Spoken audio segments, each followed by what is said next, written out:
The lack of accountability in this interview went crazy. Are you hood rats? Get off my channel! But wait, there's more. Hang on to your seat, baby, cause this one's a screamer.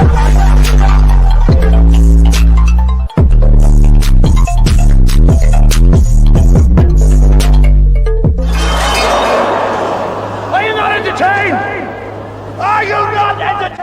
Going on Entertainment, so I'm coming to y'all with another video, and we talking the Call Me Daddy interview with Huda. Before I get started, make sure y'all hit that like button, hit that subscribe button. Let me know what y'all think about this video. Like I said in the beginning, y'all, if I see any, if a certain rats of a group are around the comments, you might get blocked, depending on how I'm feeling and what you said. Okay.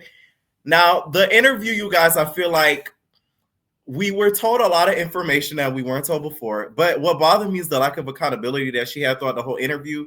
And to me, the podcast host, although she tried to hold her feet against the fire, I feel like she could have did a lot better of a job, because to me, she let her slide with a lot. And a lot of Huda's excuses for this interview was the comment. It was a lot that went into that. There was a lot behind that moment, as if they're editing everything that she did wrong. I don't believe that's the case. I feel like the editors did as best as they could. They literally give us 5 shows a week. So there couldn't have been so much stuff cut out to the point where we were getting the opposite side of what we were being shown. It irritated me how she did that throughout the whole interview, because I just don't believe that's the case. I don't. So they asked her about, how do you feel about, because we're going to go from the beginning to the end, y'all. They asked her how she felt about how she came off on the show and how polarizing she was. She said she was very shocked because she didn't think she was going to be that polarizing of a person on the show. And she says the reason why is because she was just chilling. You know what I'm saying? Like, she didn't really do much to anybody, which I'm like, okay, we're going to go with that narrative. So the craziest part she said she found out is when she found out people call CPS on her daughter. Now, I feel like whoever did that, y'all have no life. Just like people calling ICE on Sierra family, like, to me, that's a little extreme. I don't think this show is that serious to where you have to contact authorities on people's family members and stuff. I feel like if you're doing something like that, you shouldn't be watching reality TV, because you literally cannot take what comes with reality TV and not liking somebody on a reality show, which a lot of things we don't get to see, but we get at least most of the story. Huda. Now, let me tell you something. The way she talked about the baby dad, if I was the baby dad, I would hit you with a gag order, because you're not going to be talking about me making me look crazy, because I signed up for the show in regards to my daughter. I allowed you to talk about my daughter. Okay, don't talk about my daughter. I allowed you to talk about my daughter on the show, and I allowed you to bring that up in that aspect. I didn't sign up for you to bash me. To me, in this interview, the way that she talked about the BD, I feel like was very unnecessary. I know it's a part of your experience. For you to bash him was crazy. You just got off of a show, millions of followers. This is the father of your child. Whether y'all went through stuff or not, to go into such deep detail about how the nigga low-key broke, he don't know what he doing with his life at one point, and he don't know even how to manage money. That to me is crazy. I thought we were talking about the show. Don't get me wrong, we want to hear juicy tidbits of your life and all, but it's like some of the details was a little bit much. Like, damn. So they get into Huda's childhood, and she talks about her father being abusive, and it kind of would run into some of the things that she would deal with in real life. Of course, this makes a lot of sense, because she talks about being abused physically and sexually as well. So it makes a lot of sense of what she would do within the house, and her sleeping literally with Chris and also Jeremiah so quickly. It shows that she felt as if she had to sort of use her body to appease the partner that she was with so quickly in order to gain some sort of satisfaction from them. So a lot of it ties with your childhood. A lot of stuff as adults that we go through, it ties with what you went through as a child. So it all makes sense. To me, it doesn't excuse it though. A lot of people on social media are trying to pacify her and make it seem as if, see, this is why she acts like this. See, leave her alone. No. Just because you went through childhood trauma with certain things does not give you an excuse to lash out and act out towards people, strangers, that really didn't do what your abuser did to you. And my problem is the people excusing her is she went on a show called Love Island. Love Island is like dating, but on crack and steroids. It's not something for the faint of heart. If you're a jealous person, if you're a toxic person in regards to relationship, you should sign up for a show like this. Because your nigga might get pulled for a chat. They might be kissing in the speakeasy while you crying in the next room.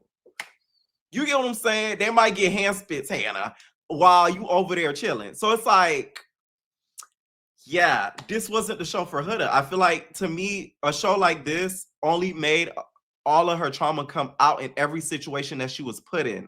Now, she talks about her first relationship and the toxic that she went through. A lot of the stuff that she talked about with her dad, it makes sense too why she acts the way that she does in some ways, because she said she would tell her mom about certain things that the dad would do, and the dad and the mom would not believe her. The family would not believe her about the father. So that once again goes hand in hand, because that is why she sort of always acts and kept. That goes back to the poking, the 1, 2, 3. She wants to be heard. So all of it kind of ties. But once again, you don't go on a show like this with trauma like that, that still to me is not resolved. Right? Now, she was surprised about the whole mamacita, mama, whole situation, that viral moment. Then she talks about how she became a mamacita mama. She says she got pregnant. She hid it for like 3, 4 months. She was scared to tell her mom because her mom is Islamic. And then that's when the mom basically was just like, okay, like, you a little thicker, like, what's up? And then she's like, Mom, I'm a mom. I'm playing, she didn't say that. But no, she was like, Mom, I did something. So then mom was like, what you did? You smoked? You drank? You got fucked? No. She was like, I'm a mom. I have a baby. Okay. So the mom was like, okay, but don't sin again. So it didn't sound like the mom was extremely hard on her. Of course, she was probably disappointed, but it didn't sound like the mom was like, get the out my house type shit. But with Islamic parents, of course, they're not going to be happy. It's all hell with you literally getting pregnant out of wedlock. Okay. Now, she realized that the BD, this is where she starts to get into the BD. That whole Instacart story, you should have left all that out, babes. Oh, I know that baby daddy mad. Oh, I would have been heated. You basically called me broke, bitch. Like, I would have been hot. Like, that was crazy. She said that she did Instacart with the daughter. She gave the money to him, and they still couldn't even meet rent. I said, I know you lying. Not the Instacart. I felt really bad for that BD, because although he may not be the best person in regards to her and them being in a relationship together, I don't think he deserves to be bashed on a public platform with millions of people for a show that he did not sign up to be on. To me, he signed a release for the daughter to be on it and or be mentioned, not for him to be a topic of conversation. But that's just me. I want to know what y'all think, because I didn't think that was cool at all. Okay. So we get to the important part, Love Island. He says that she met this guy, and the guy, she ended up realizing that she didn't like him like that. You know what's crazy with Huda? It's always the guy, or it's always somebody else and not her. We never hear her say, it was my fault, like, my bad. Y'all know when I get on here, I say I messed up, like, oh, my bad. If I fuck up, I'm gonna admit it. That's one thing about me. I don't like when people, like, when they mess up something or they do something wrong, they cannot admit it. Like, I said on my community post, which I deleted, I was dead ass wrong for defending Huda in regards to that Chris situation. Because now to see the type of person that she is, I was wrong. See, I'm man enough to admit that. Some people just aren't man or woman enough to admit, like, when they was dead ass wrong. I was dead ass wrong, y'all.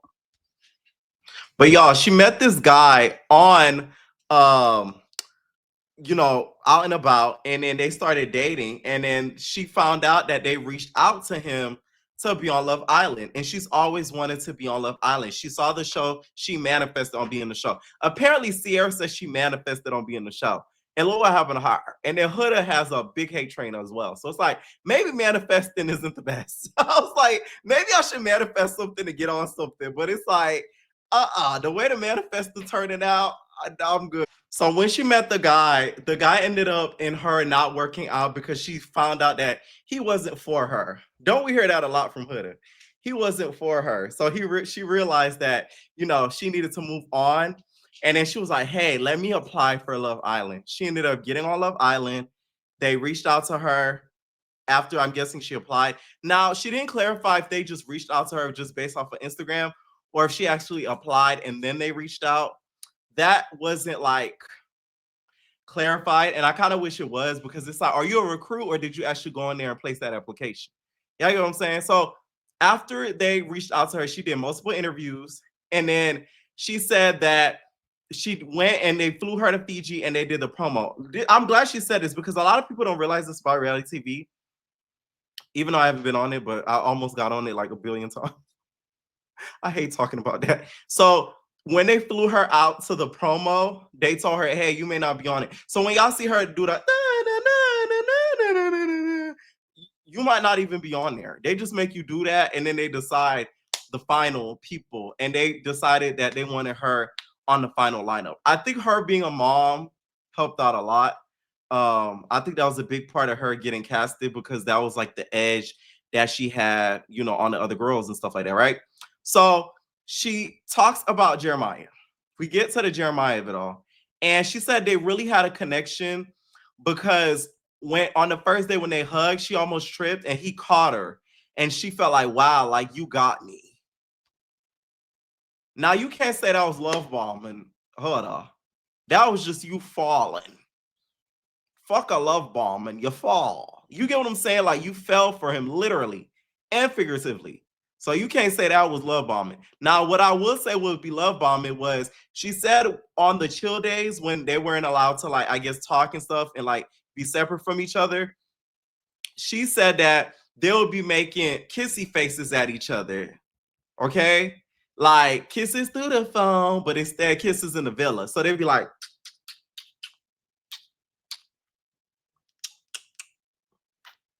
that across the room. So apparently that's when I guess everybody started being irritated. Now I could kind of paint the picture, if she's telling the truth, as to what was really happening.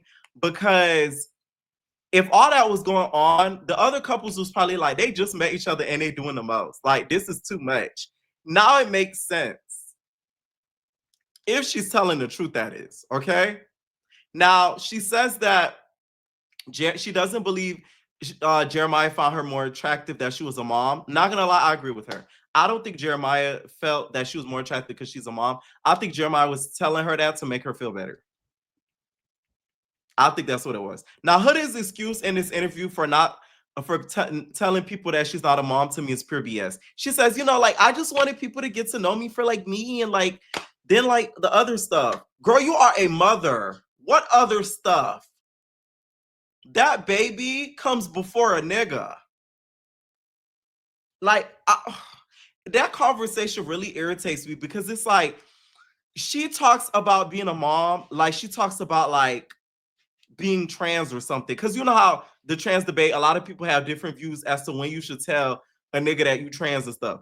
Being a mom and you're dating, you should let somebody know that off the bat, so that way they know if they want to deal with you or not. Because at the end of the day, your child should come first. Am I wrong? I'm not a parent, but I mean, goddamn. Like, that to me is crazy. And she keeps like double downing on that point. I do not like that. Because if a nigga fuck with you, really, if you got kids or not, he gonna mess with you. And he go with them kids because he with you. So it's like, I don't get that point. I'm sorry. Like, it's just like, you can't convince me otherwise. Like, Shiva at one point, she was like, you know how guys, like some guys have like mom fetishes. I'm like, I've heard of that, but it's not common. No shade. Like, they have a MILF fetish, meaning like they just want to sleep with the MILF, but like, I don't know. Am I crazy for feeling like that? Because I just don't think that's a valid enough excuse. It's just not. It's just not. Okay. So we started talking more about Jeremiah. In the podcast, they started talking more about Jeremiah, and basically, she says that even with dealing with Jeremiah, he would try to basically befriend a lot of the guys in the villa, so that way it could block her from exploring. and found out that like Jeremiah and Pepe had like an agreement and a friendship agreement for them not to explore each other. Because when she would try to talk to Pepe, she felt it was, I guess, some sort of distance and stuff. And she didn't even find out until Pepe told her that she wasn't into her. My whole thing is with that though, like, no shade, Pepe like the blonde girls. You too foreign for him. Like he likes the, the Hannahs. You know what I'm saying?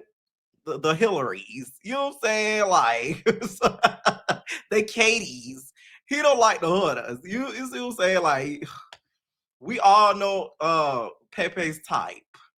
We all know Pepe's type. I think all the internet at this point knows Pepe's type. So I don't think it had a whole lot to do with Jeremiah. Now, we get into the partial accountability about Amaya. She says she kind of gets why people felt away about her exchange with Amaya. And she says that because it took her a little bit of time to adjust to being on the show because she didn't think, I guess she didn't expect her to gain feelings so quick. This is why I say I don't think this was a show for Huda, because it's like you have to be very emotionally mature for a show like this because of what goes on. Like you're literally getting your partner taken and you can't even say, oh no. You can say no, really, but not really. Y'all get what I'm saying? If you watch the show, you know. So at this point, she basically says that towards the end of her relationship with Jeremiah, the boys were sort of encouraging him to explore, and that would make her even angrier because she felt like, damn, like nobody really wants us to win. From boys, we all know we mean Ace and Nick. Okay, so the podcast host, a lot of the podcast hosts, they hate them some Ace child. She was like, Ace was very obsessed with you and Jeremiah. And then she's like, yeah, I heard. Like, all I kept thinking was Huda. Did you tap in with the hood rats when you got up out of the villa before your daughter? Because Huda would go back between, I didn't watch, but versus I know, or like I heard. It's like she knows certain stuff, but I guess she didn't watch full episodes yet. That's what I got from it. Now, what I didn't know is that apparently, allegedly, she claims that Ace liked all of her pictures, and apparently when he got out the villa, he unlocked all the pictures. I don't know how much I believe that, but I guess we're gonna run with that. She says she was attracted to Ace at one point. I'm like, of course you were. This is the problem that I have with Huda. You did not keep it a buck with Shelly and let her know that you are attracted to Ace. Or you were attracted to Ace at one point. I never remember that conversation on the show. So that's the point that irritates me because you did not admit to your attraction with Ace. And that is why Shelly felt more of a way because she could kind of feel the attraction, not only on her end, but I think on Ace's end too. And that's why I think Shelly kind of faltered because I think she, in the back of her mind, knew that Ace was looking at the hood of Buddha. And by Buddha, I mean booty because she got a fat booty. You know what I'm saying? Like, so she was feeling that on both ends. And I think that's why she sort of started feeling away. It was blatantly obvious. And to me, the bigger issue is for you basically going on not this interview, but another interview stating that you were bullied. You were not bullied. In my opinion, I don't feel like what happened to Huda in that house was bullying. I'm sorry. I don't think it was bullying whatsoever. I feel like she plays victim a lot. And to me, what she called bullying was people holding her feet to the fire. And it's people basically telling her how it is and telling her the truth and not sugarcoating it. That to me is not bullying. They never made fun of you physically. They never made fun of you in regards to how you look, how you're feeling, none of that. They literally told you the truth about how you were acting. That's not bullying. Now, I don't know what was cut out and not shown, but to me, if there was bullying in the house and if you're claiming that it was maybe Alondra, Shelly, Amaya, any of the girls, they would have shown that. I can guarantee Peacock would leave that in there because they love them some drama and they love the mess. They would have leave that in there. I can guarantee you that. Okay? Like, now I can see why Shelly was tripping over Chris because it's the way that Huda moves. Because she was just like, oh, so why do you think that, Shelly felt away? There was one point, we're gonna get to that. Why do you think she felt away about the whole booty thing? She's like, well, beats me. I'm like, what? She's like, oops. It was kind of like, oh. The problem with her, to me, it's not even like the lack of accountability. It's the carelessness. That girl does not care. So for the girls that's like coming at her with the hate stuff, like don't even waste your time because that girl does not care. Like in her mind, she thinks that like she's like perfect. Like she makes no mistakes. She is like top tier, crystal gold. That's the problem that I have with Huda watching her. Okay. Now she talks about Jeremiah and says that them having sex. We get into that, right? Them having sex. And she was just like, man, it wasn't even like the full baboo. She says the sound felt like a baboo. I'm sick of you guys making up these words and sound effects on Love Island. She said it wasn't even like the full baboo. And I'm like, was it the hand spits? Like, we need to know what it was then. Because now you're off the show. You're not claiming you really had intercourse fully with any of these gentlemen, Chris and Jeremiah. Like Huda, to me, did not keep it a buck as much as she could have during this interview. Now, she says the biggest crack in the relationship was Iris, and she says that, people knowing her business, it really pissed her off. And what made me mad with the podcast host, she kept like encouraging the toxicity. She's like, I know, like, why are you telling people my business, you pussy ass bitch? Yeah, bitch. I know, bitch. Bitch, bitch, bitch. Bitch, bitch, bitch. It was a lot of bitch, like back and forth. My whole thing is this. The podcast host said she was right in how she felt, but her reaction was too much. But if Iris would have snapped on Huda, she wouldn't have been wrong. Because in my opinion, Iris had a whole lot of patience when it came to Huda. Because there was many moments she tried to fuck out of her. Because who the fuck are you talking to? Bitch. Like, Iris could have went off, and she better be glad it was Iris and not Amaya. Because Amaya wouldn't have taken that. She knew better with Amaya. That's the thing. Huda knew who to try. Because Iris is, more on the demure side. She's quieter. She's more, she's more kind and everything. Like, she's not rah-rah. Now, her excuse with all of her behavior towards Iris, she says that here goes the common quote. There's a lot of things that play into that. There's a lot of things that play in how I react. A lot of things that play. I don't believe that. Because once again, there's a lot of cast members that could have crashed out on her that did not. So we get to the pussy ass bitch moment. And she felt like Jeremiah was winning the show. To be honest, she did not want Jeremiah to make it to the end. That's what it really was. She said she felt like he was winning in regards to the show, while everything for her was going to shit. She wasn't able to find other dudes to explore with, et cetera, et cetera. And then she was just like, yeah, like that's why I called him a pussy ass bitch. Cause like, man, you're a bitch. Like, come on. My whole thing is, here's my problem with the host. Why are you validating calling him a bitch? But let it been the other way around. The internet would have been in an uproar. If he called you a bitch and see you next Tuesday, it would have been a problem. Am I wrong? It would have been a big problem. So don't try to make her feel as if she was right for calling him out his name, because if the roles were reversed, there goes that double standard. It would not be the same energy. And she would be in a puddle of tears. She says Jeremiah kind of got like a better shake because he was able to get out the villa early and protect his face and have a pretty face. Okay.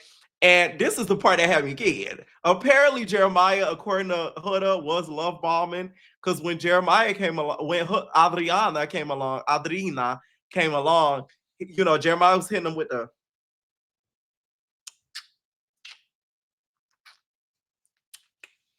with the love tappity tap. I said, oh, I know you lying. Not you, Jeremiah love bombing. Shame on you, okay?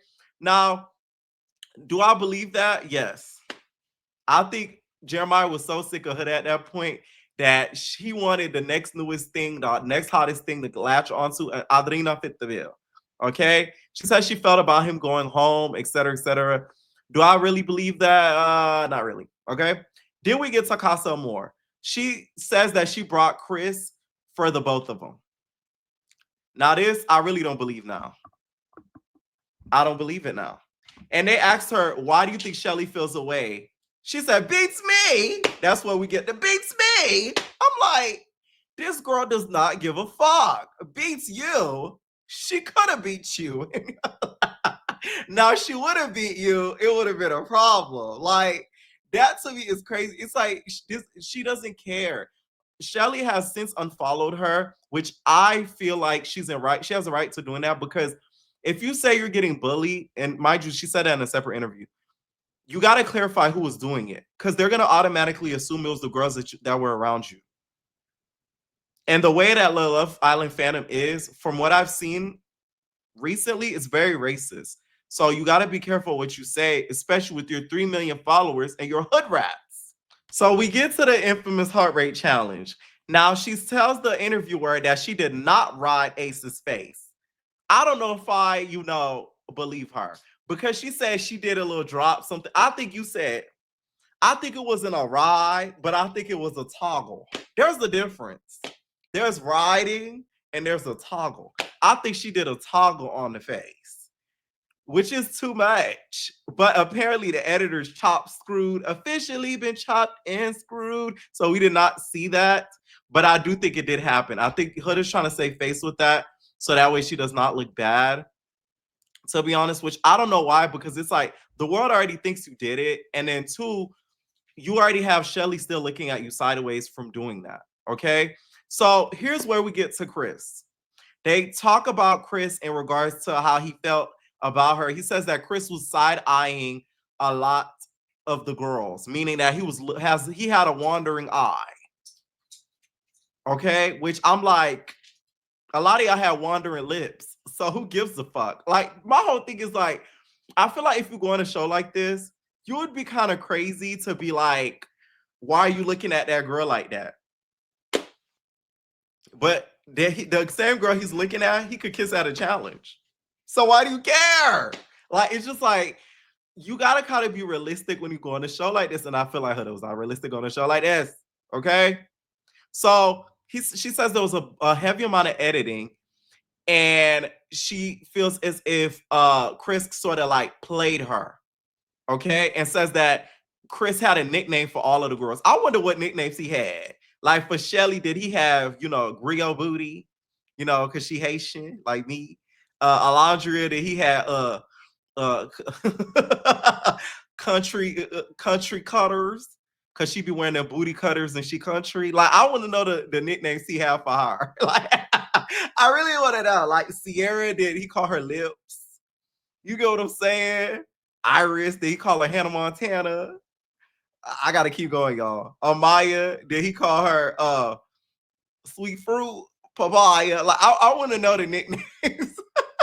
Am I the only one that want to know the nicknames if it's true? Y'all, it gets a little messy, y'all. She starts talking about Chris's package, which I was very interested about. So thank you, Huda, for the insight.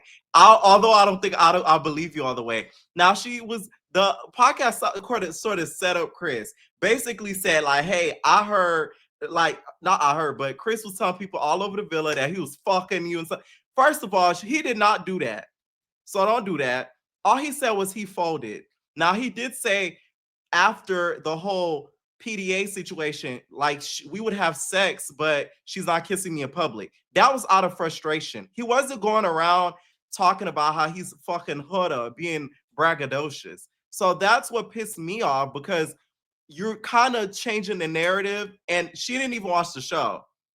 So it's like, that's why she reacted the way that she did, because you didn't tell the story right. He did not do that. He said he folded, but he didn't brag about them having until afterwards. And he wasn't even bragging. He was just saying like, she's like out of control because we can't even have PDA, but I could bust down your Big W cakes. That's all he did. So Huda snapped. She was just like, man, like, he's a little bitch. Like, oh my God, like, he couldn't even like, he didn't even like, it didn't even go in like halfway. And like, it was like halfway. It wasn't like a boom chakalaka, like, and it's not like, I couldn't even take it. So I'm like, are you saying Chris has a small Vienna? And I'm not talking about the cast member. Like, that to me was a little off. You didn't have to go there, Huda. That was low. That was low. Like Kiki Wyatt said, that was very low. Because Chris did an interview with the weirdos. We all know who we're talking about. The Vienna Sausage Files. And he did not bash Huda. He actually refrained from talking very negatively down on her. So for her to come with that energy to me was very out of line.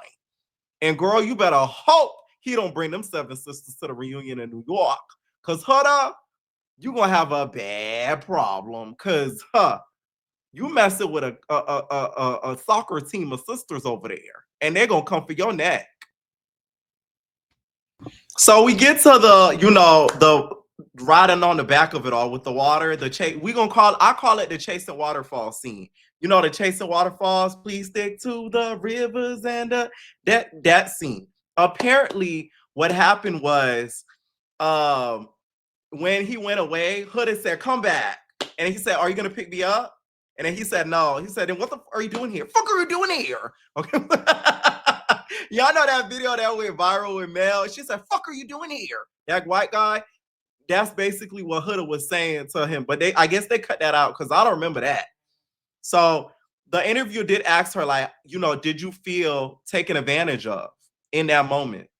And which she said, yes, because he was trying to flip it. No, he was playing smart. He was trying to get you to break up with her. So break up with you.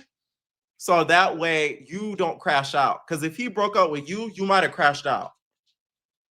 It was manipulative, don't get me wrong, but I feel like it was very smart of Chris. Very smart in mind games. Okay. Now she ends up the questions with like fire questions. He said the worst kiss was Jalen. So Jalen, I would unfollow her too. Sierra, this what was the biggest shocker. He said, "Who's the fakest in the village?" Sierra, no hesitation. She said it before she could even finish the question, low key. I was very shocked. The reason why I said I was very shocked is because I thought her and Sierra had a good rapport, but Sierra did used to talk and say certain things behind Huda's back. So is Huda 100% wrong for feeling the way that she does? No. Does Sierra need to come to a reunion? Yes. For people to not think Sierra should be invited to a reunion after that interview is bullshit. Sorry, she needs to get invited to the reunion. Now, that was really most of the interview. They kind of keyed about who's sliding each other DMs. I see Huda's future a year from now being pregnant to a celebrity and being a baby mama to a celebrity. No shade. That's how I get the vibes for her future. I feel like Huda is somebody I don't think that should be easily trusted. I think she's extremely manipulative. And I think this show wasn't for her in regards to finding love, but it was great for her in regards to clout. Her fan base is huge. She has 3 million followers. The interview now has 3 million views. That means her viewership literally supported the whole entire interview. That's power. So congrats to her in regards to that. But do I think she's a good person at heart? No. The reason why I say this is because she's very careless in regards to other people's feelings. She only really cares about her feelings. Even the niggas that she be effing with, she does not really care about them. So to me, if I was a girl, that would not be somebody I want to be friends with because that's not the type of girl you can really trust. Because that person will literally stab you in the back, twist it, and then smile at your face. And that's what I got from it. Okay. Let me know what y'all think down below about this interview. What did you guys feel about this call her daddy interview? Do you guys feel as if she told the truth, or do you guys feel like she told a bunch of lies? Why are you over there crying chocolate? You think she told a bunch of lies? Let me know what y'all think. Oh, y'all babies. No, personal thing.